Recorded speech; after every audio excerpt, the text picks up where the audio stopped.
গাজাকে কেউ উঠাই দিতে পারবে না, ফিলিস্তিনকে উঠাই দিতে পারবে না, ফু দিয়ে উঠাই দিতে পারবে না, পারমাণবিক অস্ত্র দিয়ে বোমা ফেলে উঠাই দিতে পারবে না। কারণ এই ফিলিস্তিনে আছে এমন একটা ঘর, নাম বাইতুল মুকাদ্দাস, কোরআনে আসছে। কথা বলেন ঠিক কিনা? সুবহানাল্লাযী আসরা বিআবদিহি লাইলাম মিনাল মাসজিদিল হারামি ইলাল মাসজিদিল আকসা বারাকনা হাওলাহু।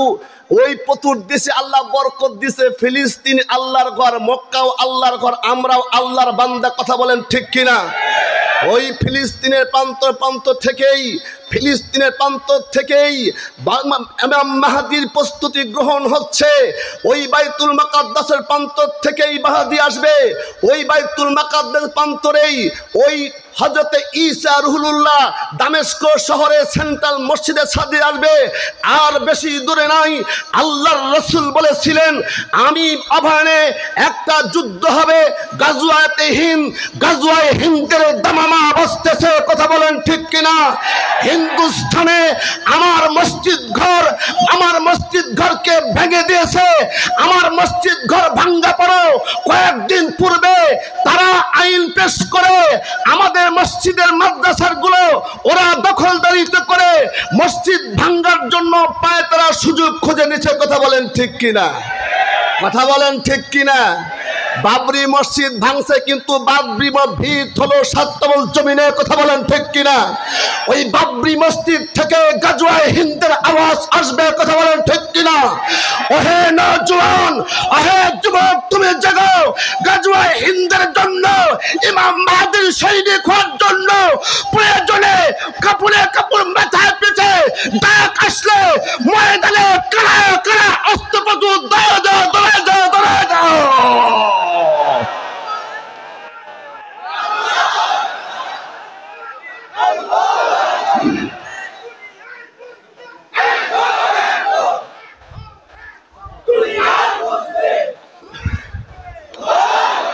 মুসলমানের সংখ্যা কম, কিন্তু বিজয় মুসলমানেরই। কথা বলেন। সন্ধি চুক্তি করা হয়েছিল, সন্ধি চুক্তি তারা ভঙ্গন করে মক্কার বিজয় হয়েছিল। হুদায়বিয়ার সন্ধি ইতিহাসের পাতায় স্বর্ণখচিত লেখা আছে। কথা বলেন ঠিক কিনা? গাজার যুদ্ধবিরতির শান্তি চুক্তি করার পরও যেই দিন ঐতিহাসিক বিজয় হয়েছিল মুসলমানের, অর্থাৎ 17ই রমজান বদর প্রান্তরে মুসলমানের বিজয় হয়েছিল। গাজায় শান্তি চুক্তি, গাজার যুদ্ধবিরতির পেশ করার পরও তারা 17ই রমজান গাজায় আক্রমণ করেছে। বিগত কয়েকদিনে গাজার উপর বোমা ফেলে গাজার মাটি তামা বানাইছে। মনে করছে গাজা হেরে যাবে। গাজা হেরবে না, ফিলিস্তিন হারবে না, বাইতুল মুকাদ্দাস হারবে না, তোমরাই হারিয়ে যাবা। কথা বলেন ঠিক কিনা? কথা বলেন ঠিক কিনা? আমরা ইমান বল নিয়ে আল্লাহকে ডাকবো, আল্লাহ আমরা প্রস্তুত আছি। কারণ জিহাদি তামান্না, অন্তরে থাকা মাল ঈমান। আল্লাহু আকবার কোন। জিহাদ মানে জঙ্গিবাদী না। কথা বলেন ঠিক কিনা? জিহাদ মানে সন্ত্রাস না, জিহাদ মানে লুণ্ঠিত না। জিহাদ মানে আল্লাহর জমিনে আল্লাহর দ্বীন কায়েম করার জন্য বলিষ্ঠ কণ্ঠস্বরে বলিষ্ঠ পদক্ষেপ নেওয়া। কথা বলেন ঠিক কিনা? ওয়াইন তানসুরুল্লাহ ইয়ানসুরুকুম ওয়া ইউসাব্বিত আকদামাকুম। যদি আল্লাহর দ্বীনকে কায়েম করার জন্য তুমি একা দেরে যাও, একাই 1 লক্ষ। কথা বলেন ঠিক কিনা? বদরে বিজয় আছে 313 জন, আর আমরা প্রস্তুত আছি লক্ষ লক্ষ। শুধু পাসপোর্ট রেডি করেছি, বারবার মক্কায় গেছি, পাসপোর্ট রেডি আছে। আমি আজকে এখান থেকে, যেহেতু সারা বিশ্ব হরতাল চলতেছে গাজার পক্ষে, ইসরায়েলের বিপক্ষে, আমরা বলতে চাই সরকার বাহাদুরকে, শুধু তোমাদের বিবৃতি দেওয়া চলবে না। আমরা যুবক প্রস্তুত আছি, পাসপোর্ট প্রস্তুত আছে, আমাদের গাজাতে দেওয়ার জন্য হুকুম পারমিশন দিয়ে দাও। কথা বলেন ঠিক কিনা? আমরা মরতে চাই শাহাদাতের মরণ। শাহাদাতের মরণের চাইতে উত্তম মরণ হইতে পারে? মরণ তো একদিন হবেই। কথা বলেন ঠিক কিনা? খলিফাতুল মুসলিমিন উমর ইবনে খাত্তাব রাদিয়াল্লাহু তাআলা আনহু নাম শুনছেন? এই কথা কোন? জয়পুরহাট বাড়ি নাকি বগুড়া 7 মাথায় বাড়ি? খলিফাতুল মুসলিমিন উমর ইবনে খাত্তাব রাদিয়াল্লাহু তাআলা আনহু, যার সম্পর্কে আল্লাহ রাসূল বলেছেন লাউ কানা বাদি নাবিয়্যুন লাকানা উমর। আল্লাহু আকবার বলেন। আমার পরে যদি নবী হইতো কেউ, হইতো সে হযরতে উমর রাদিয়াল্লাহু তাআলা আনহু। যে রাস্তা দিয়ে হাইটা যাইতেন, শয়তান ওই রাস্তা দিয়ে সাহস পাইতো না। সুবহানাল্লাহ বলেন না। সেই উমর ইবনে খাত্তাব দোয়া করতেন, আল্লাহুম্মা রযুকনি শাহাদাতান ফি সাবিলিক ওয়াজআল মাউতি ফি বালাদি রাসূলিক। আল্লাহ, আমাকে তুমি শাহাদতের মরণ দান করো, আর রাসূলের রওজার পাশে আমাকে একটু স্থান দিয়ে দিও। আমিন বলেন। শাহাদতের তামান্না আছে, মরণ একদিন আসবে। কোন সবাইবো চাকরা জায়গা আছে, মরণ তো একদিন হবেই, কিন্তু শহীদি তামান্না, শহীদি মরণ কারা কারা চান? দুইটা হাতরে দেখেন তো, দিকে হাতে দেখেন। আল্লাহু আকবার বলেন, আল্লাহু আকবার বলেন, আল্লাহু আকবার বলেন। আল্লাহ তুমি কবুল করো, আমিন। আল্লাহ হাতগুলা কবুল করো। আল্লাহ শহীদের রক্তের বিনিময়ে আল্লাহ গাজা ফিলিস্তিন বিজয় দান করো, আমিন। শহীদের রক্তের বিনিময়ে বিজয় হবে, কথা বলেন ঠিক কিনা? কলমে ইতিহাস লেখলে মুছে যাবে, কিন্তু রক্ত দিয়া ইতিহাস লেখলে সেই রক্তর ইতিহাস মুছে না, বিজয় আসে। সাইদ তার প্রমাণ রং করে, কথা বলেন ঠিক কিনা? ঢাকার মুগ্ধতার প্রমাণ, কথা বলেন ঠিক কিনা? বাংলাদেশ জুলুম, অত্যাচার, নির্যাতন, হলমার্ক কেলেঙ্কারি, জুলুম সইতে সইতে সইতে সইতে বাংলাদেশের এক ঝাঁক ওই নব যুবক, তরুণ যুবক যখন আবাবিল পাখির মতো মাকে বলছে মা বিদায় দিয়ে দাও, বাবাকে বলছে বাবা বিদায় দিয়ে দাও, জালেম হটার জন্য, জুলুম মুক্ত করার জন্য ময়দানে গেলাম, মল্লে শহীদ বাঁচলে গাজী। আল্লাহু আকবার বলে। বিজয় দিছে কে? জোরে বলেন। এমন বিজয় দিছে, সেই বিজয় ফলও আপনারা খাইতেছেন, কথা বলেন ঠিক কিনা? বিজয়ের ফল খাইতেছেন না, যেটা বিগত রমজান মাস প্রমাণ। আল্লাহু আকবার বলেন। বিজয় দান করবে কে? ইমানদাররা। সংখ্যা লোক গরিষ্ঠ নয়, ইমানদারে অস্ত্রে অস্ত্রে বলিয়ান নয়, ইমানের বলে বলিয়ান, কথা বলেন ঠিক কিনা? সাদ বিন আবি ওয়াক্কাস রাদিয়াল্লাহু তাআলা আনহু যখন ইরাকে মূর্তি পূজা, শিরিক, শরিকানা করতেছিল, সাদ বিন আবি ওয়াক্কাসকে চিফ কমান্ডার বানায়া ইরাকে প্রান্তরে পাঠায় দিল। সাদ বিন আবি ওয়াক্কাস রাদিয়াল্লাহু তাআলা আনহু মুসলিম বাহিনীর চিফ কমান্ডার হইয়া যখন ইরাকে প্রান্তরে যাইতেছে, তখন তারা খবর পেয়ে গেল মুসলমান বাহিনী আসতেছে।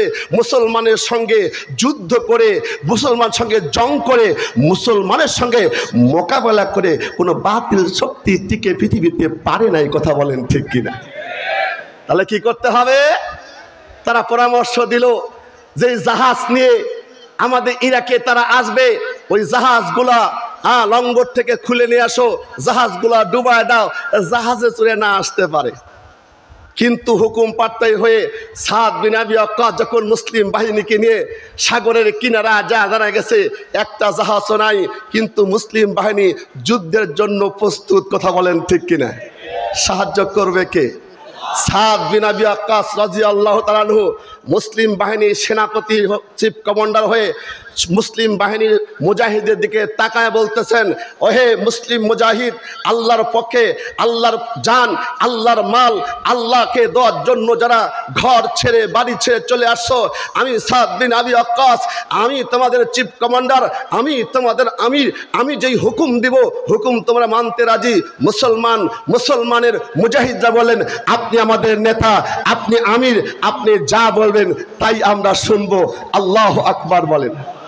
সাদ বিন আবি ওয়াক্কাস বললেন, ঘোড়াগুলো প্রস্তুত করো, সকল জিন কষো, অস্ত্রে শস্ত্রে সজ্জিত হও, সাগরের কিনারে তোমরা দাঁড়া যাও। আমি যখন সাদ বিন আবি ওয়াক্কাস সামনে যায় নারায়ে তাকবীর আল্লাহু আকবার বলে ওই নীল নদ সাগরে ঝাঁপ দিব, তোমরা আমার পিছনে পিছনে ঘোড়া চালায় দিবে। সাদ বিন আবি ওয়াক্কাস যখন নারায়ে তাকবীর আল্লাহু আকবার বলে সাগরের পুরো ঘোড়া চালায় দিয়েছে, চিফ কমান্ডার ঘোড়ার পিছনে পিছনে, মুজাহিদরা ঘোড়া পার করে, সাগর পার করে তাদের প্রান্তরে পৌঁছে গেছে। আল্লাহু আকবার। এক ফোঁটা পানিও ঘোড়ার পায়ে লাগে নাই, শুকায় দিয়েছেন ওই পানিকে, জমিনকে, পানিকে শক্ত শুকায় বানিয়ে দিয়েছেন কে? একজন সাহাবী বলছে, হযরত আমার একটা পানি খাওয়া পাত্র হারায় গেছে, এটাই আমার ক্ষতি। বলে তোমাদের কে কি হয়েছে? সঙ্গে সঙ্গে সাদ বিন আবি ওয়াক্কাস জিজ্ঞাসা করেন, সাগর আমরা আল্লাহর পথে বাহিনী, আমাদের পাত্র দিয়ে দাও। সঙ্গে সঙ্গে পানির পাত্র চলে যাচ্ছেন। আল্লাহ আকবার বলে। সিদ্দিক আকবর রাদিয়াল্লাহু তাআলা আনহুর জামানা ছিল সিদ্দিক আকবর রাদিয়াল্লাহু তাআলা আনহু। হযরতে আসমা রাদিয়াল্লাহু তাআলা আনহা ছোট্ট মেয়ে, বাড়িতে ফকির আসে ভিক্ষা করতে, মুসাফির আসে, ছোট্ট ছোট্ট বাচ্চা দিয়ে আমরা ভিক্ষা দেই না, চাউল দিই না, টাকা দিই না, যাতে করে দান করার একটা অভ্যাস তৈরি হয়ে যায়। সুবহানাল্লাহ বলেন। দান করলে আল্লাহ খুশি হয় না বেজার হয়? জোরে বলেন। হযরতে আসমা রাদিয়াল্লাহু তাআলা আনহা, উনি যখন একটা মুসাফির আসছে, ভিক্ষা দিতে আসছে, ওর চেহারা দিকে তাকায়া চিৎকার দিয়ে বলছে, আব্বু আম্মু তাড়াতাড়ি আসো, তাড়াতাড়ি আসো। কেন, কি হয়েছে? কই দেখেন লোকটার চেহারাটা কেমন কেমন, এক পাশে ঝলকে গেছে, এক পাশটা ঝলকে গেছে, আর এক পাশ ঠিক আছে, বিভৎস একটা চেহারা। সিদ্দিক আকবর কাছে আসলেন, ডাক দিয়ে বললেন, ওহে পথিক মুসাফির, তোমার পরিচয় কি? মান আনতা আরিফ নাফসাকা। আমার পরিচয় আমি দিমু, আমার কাছে একটা তথ্য আছে তোমার কাছে বলমু, কিন্তু তুমি আমাকে নিরাপত্তা বডিগার্ড দিতে পারবা? আমাকে নিরাপত্তা দিতে পারবা? আবু বকর সিদ্দিক রাদিয়াল্লাহু তাআলা আনহু বললেন, আপনি বলেন কি? সকল প্রকারে উচ্চ নিরাপত্তা আপনাকে দেওয়া হবে। আপনার এই অবস্থা কেন হলো আপনি বলেন। সিদ্দিক আকবর রাদিয়াল্লাহু তাআলা আনহু তাকে অন্তরালে গোপনে নিয়ে যায়, বলতেছে, শোনেন আমার কাছে একটা তথ্য আছে, গোপন তথ্য। কয় কি? কয় খানায় কাবা কার ঘর? জোরে বলেন। মোহাব্বত নিয়ে বলেন, কার ঘর? হুব্বে বাইতুল্লাহ মাল ঈমান, খানা কাবার মোহাব্বত থাকা হলো ঈমান। হুব্বে মদিনা মাল ঈমান, মদিনার মোহাব্বত মুমিনের অন্তর থাকা ঈমান। হুব্বে রাসূল, আল্লাহ রসুলের প্রেম ভালোবাসা অন্তরে থাকা ঈমান। যার কাবার মোহাব্বত আছে তার ঈমান আছে, কথা বলেন ঠিক কিনা? কিন্তু আমাদের কাবার মোহাব্বত নাই, বাবার মোহাব্বত আছে, কথা বল না কেন? কাবার মোহাব্বত আর বাবার মোহাব্বত কি এক নাকি? কথা বল না কেন? টাকা হয়েছে, পয়সা হয়েছে, কোটি কোটি টাকার মালিক, কিরে হজ করতে যাও না কেন? ইন্না আউয়ালা বাইতিন বুজিয়া লিন্নাস লাল্লাযী বিবাক্কাতা মুবারাকাও ওয়া হুদাল লিল আলামিন। যে ঘরটা আল্লাহ মানুষের জন্য সর্বপ্রথম কাবা বানাইছেন, মানুষ সৃষ্টি করার হাজার হাজার বছর পূর্বে দুনিয়া সৃষ্টি করে মানুষ পাঠায় নাই, কাবা থাকার ঘর বানাইছে না, কাবা বানাইছে। ইন্না আউয়ালা বাইতিন বুজিয়া লিন্নাস লাল্লাযী বিবাক্কাতা মুবারাকাও ওয়া হুদাল লিল আলামিন। যে ঘরটা বানাইছে মানুষের জন্য, বাক্কা মানে কাবা। কাবা কেন বানাইলেন? বলে হুদাল লিল আলামিন, তামাম পৃথিবীর হেদায়েতের টাওয়ার। কাবা শরীফের মধ্যে প্রত্যেকটা দিন 120টা রহমত আল্লাহর আরশে আজিম থেকে নাজিল হয়। সুবহানাল্লাহ। কাবা সোজা একটা ঘর আছে বাইতুল মামুর, যেটা আরশে আজিমের নিচে। কাবা যেমন বাইতুল মামুরও তেমন। আল্লাহু আকবার বলেন। কাবা দেখতে যেমন, বাইতুল মামুর দেখতে তেমন। আর সে আজিমের নিচে সেই ঘরটা আছে, ওখানে আল্লাহ পাকের ফেরেশতারা তওয়াফ করে। ওই কাবা শরীফে বাইতুল মামুর থেকে একটা পাথর যদি দুনিয়ার হাইসিতে নিক্ষেপ করা হয়, আর সে আজিম থেকে পাথরটা আস্তে আস্তে খানা কাবার ছাদে পড়বে। 120টা রহমত নাজিল হয়। যারা তওয়াফ করে, যারা তওয়াফ করে কাবা শরীফে, 60টা রহমত তাদের আমলনামা অটো লেখা হয়ে যায়। আর 40টা রহমত কাবার দিকে তাকা তাকা যা নামাজ পড়ে তাদের আমলনামা হয়। আর 20টা রহমত কাবা দিকে তাকাইলেই আল্লাহ পাক তার আমলে লিখে দেয়। সুবহানাল্লাহ। এমন একটা ঘর আল্লাহ বানাইছে, ওই ঘরে মোহাব্বত শুধু মানুষের নয়, জীবজন্তুর আছে। জীবজন্তুর আছে। জালালউদ্দিন রুমি রাহমাতুল্লাহ আলাইহি বলে, 7 সাগর 13 নদী পার থেকে একটা পিপিলিকা, পিঁপড়া হাতির মতো হয় নাকি ছাগলের মতো? পিঁপড়া পিঁপড়া আশেকে কাবা, শোনেন ভালো করে কথাগুলো। একটা পিঁপড়া, জালালউদ্দিন রুমি রাহমাতুল্লাহ আলাইহি বলতেছেন, সাগরের প্রান্তর থেকে একটা পিপিলিকা কাবার প্রেম প্রকাশ করতেছে। ও তখন দেখে দেখে বাংলাকে বলতেছেন, সাহেল সে लगा दे मेरे इश्क़ों का सफीना या रब दिखा दे मुझे मक्का व मदीना साहिल से लगा दे मेरे इश्क़ों का सफीना या रब दिखा दे मुझे मक्का व मदीना কেউ যা শুনে না তা শুনে কে এ জবান খুলে কোন কে কেউ যা শুনে না তা শুনে কে কেউ যা দেখে না তা দেখে কে ওই পিপিলিকার খবরটা সংবাদটা আল্লাহ শুনে কে শুনে না আল্লাহ পাক কাবার শরীফের কবুতরকে ডাক ডাক কবুতর রে আমার একটা ছোট্ট ক্ষুদ্র পানি আমার ঘরের প্রেম প্রকাশ করেছে আমার কাবা দেখতে চায় যা তার বিমান নাই তুই বিমান হয়ে তার কাছে যা কাবা শরীফ দেখায় দি কবুতর তখন আসা ডাক ডাক পায় পিপিলিকা রে বিমান ল্যান্ড করছি তাড়াতাড়ি আসো তুই না কাবা শরীফ দেখতে চাইছিলা আমারে ধরো আমি মক্কা মদিনা দেখায় দি মনে বড় আশা ছিল যাব মদিনা আশা আছে কিনা কার কার আছে দুইটা হাত তুলে দেখায় মনে বড় আশা ছিল সালাম আমি করব গিয়ে সালাম আমি করব গিয়ে নবীজিরাও যায় মনে বড় আশা ছিল আরব সাগর পাড়ি দিব নাই কো আমার তরি পাখি নাই যে উড়ে যাব ডানাতে ভর করি আশায় আছে সম্বল নাই আশায় আছে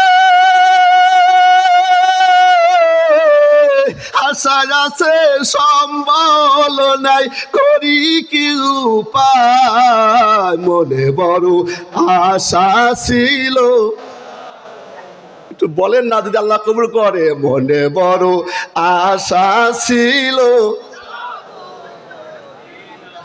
কাফেলাতে কে যাও ভাই কে যাও বয়ে তরি সঙ্গে করে নাও নাও ভাই খানি কৃপা করি সঙ্গে যদি না নাও মোরে গিয়ে মদিনা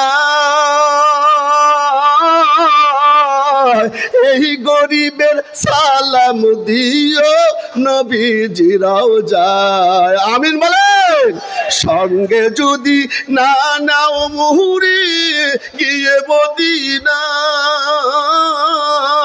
এই গরিবের সালাম দিও নবীজিরাও যায় আশা আছে সম্বল নাই আশা আছে সম্বল নাই করি কি উপায় মনে বড়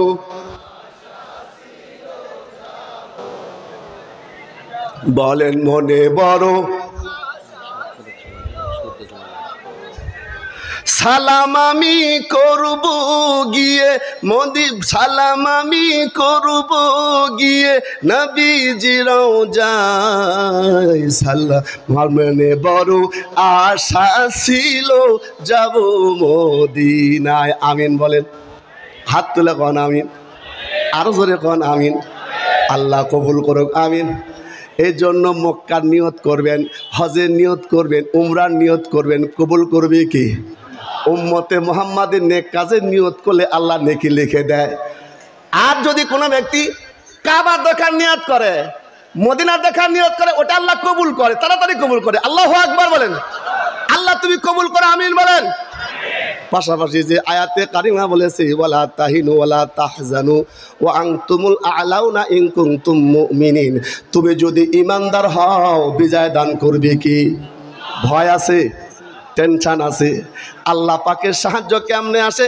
আমার সময় শেষ কষ্ট পাচ্ছেন আপনারা আমার আর সময় নাই এমন এমন হস্তি এমন এমন আলেম এমন এমন ওয়াজিন মুফাসসির আজকে আপনাদের মাহফিলে আপনার কপাল ধন্য আল্লাহু আকবার বলেন এদেরকে আপনি পাইলে চাইলে পাবেন না কিন্তু হাবিবুল্লাহ মেজবা আপনাদের সন্তান দোয়া করেন আল্লাহ তার মাকাম বাড়া দেখ আমিন বলেন সমস্ত মেহমানকে আল্লাহ মাহফিল আসার তৌফিক দান করবেন আমিন।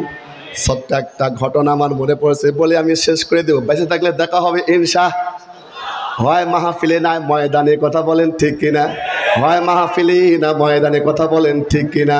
জিহাদের ওই ময়দানেতে যেতে তোমাকে হবে, প্রয়োজনে সব রক্তটুকু জমিনে ঢেলে দিবে, ঠিক কিনা? জিহাদের ওই ময়দানেতে যেতে তোমাকে হবে, প্রয়োজনে সব রক্তটুকু জমিনেই ঢেলে দিবে, তবুও তোমায় লড়তে হবে, মানিবে না পরাজয়। বিপ্লব মানে জীবন দেওয়া, বসে থাকা নয়, সে কোনোদিন আসবে না রে করো যদি। বিপ্লব মানে জীবন দেওয়া, বসে থাকা নয়, সে কোনোদিন আসবে না রে করার প্রতি ভয়। মারহাবা বল, আরো ধরে কোন ইমানের প্রতি অটল থাকবেন তো? যতই বিপদ আসে থাকবেন তো? সাহায্য করবে কি আল্লাহ পাকের? কিছু কিছু নবী নাই, সাহাবী নাই, তবে ইমাম ইমাম ইমাম যাদের সঙ্গে তাওয়াল্লুক মাওলার সঙ্গে, তার রাত্রি উঠে উঠে আল্লাহর কাছে ডাক দেয়া কয়, হর তামান্না দিল সে রকুসত হো গাই, अब तो आजा अपने खलवत हो गई, हयात तोरी है कि तेरे सामने मैं किस तरह आऊं, नामो तो दिले मुझ तर को लेकर फिर कहाँ जाओ। अल्लाहु আকবার। কত সুন্দর কথা বলে, হায়াত তরি হ্যায় কে তেরে সামনে মাই কিস তারা আও। আমার গুনাহ আমি জানি, আপনার গুনাহ আপনি জানেন, কিন্তু ক্ষমা চাইলে মাফ করবেন কে? ক্ষমা চাইতে দেরি, মাফ করতে আল্লাহ দেরি করে না। ফাকুল তুস্তাগফিরু রাব্বাকুম ইন্নাহু কানা গফফারা। আল্লাহু আকবার বলেন। শুধু বলবেন আল্লাহ মাফ করে দাও, শুধু বলবেন আস্তাগফিরুল্লাহ, আমি গুনাহ করেছি মাফ করে দাও। গুনাহ হলো দুর্গন্ধ, গুনাহ লিয়া জাহান্নামে যাবে, জাহান্নামের আগুন সইতে পারবো না। আল্লাহ তুমি মাফ করে দাও, শুধু জবান দিয়ে বলবেন আস্তাগফিরুল্লাহ, আমি আর গুনাহ করব না। আজ ওই সুযোগ পেয়ে যান, রাত্রিবেলা উঠে উঠলেন, হায়াত তরি হ্যায় কে তেরে সামনে মাই কিস তারা আও, না আও তো দিলে মুঝ তর কোলে কার ফের কাহা যাও। আমি পাপী তাপী গুনাহগার, আমার পাপের শরীর লিয়া কার কাছে যাব? তুমি সারা, কথা বলেন ঠিক কিনা? একটা ডাক দেখুন আল্লাহ, জবান করে কোন আল্লাহ ডাকতেছে। ইমাম শাফি রহমতুল্লাহি আলাইহি, যিনি আল্লাহকে স্বপ্ন দেখছেন 100 বার, আল্লাহু আকবার। তার একটা ছাত্র ছিল ইমাম আহমদ বিন হাম্বল রহমতুল্লাহ আলাইহি, কিন্তু হকের পাতে সত্যের পক্ষে থাকার কারণে তৎকালীন জালিম বাদশা তাকে অ্যারেস্ট করে হাজতে নিয়েছে। জুলুমের শিকার হইয়া বাদশার পক্ষে ফতুয়া দেয় না, ফতুয়া হবে আল্লাহর পক্ষে, কথা বলেন ঠিক কিনা? যদি আমার দেশে একটা আইন চুরি করতো, চোর চুরনি চুরি করলে পারে হাত কাটে দাও, বিধানটা কার? একটা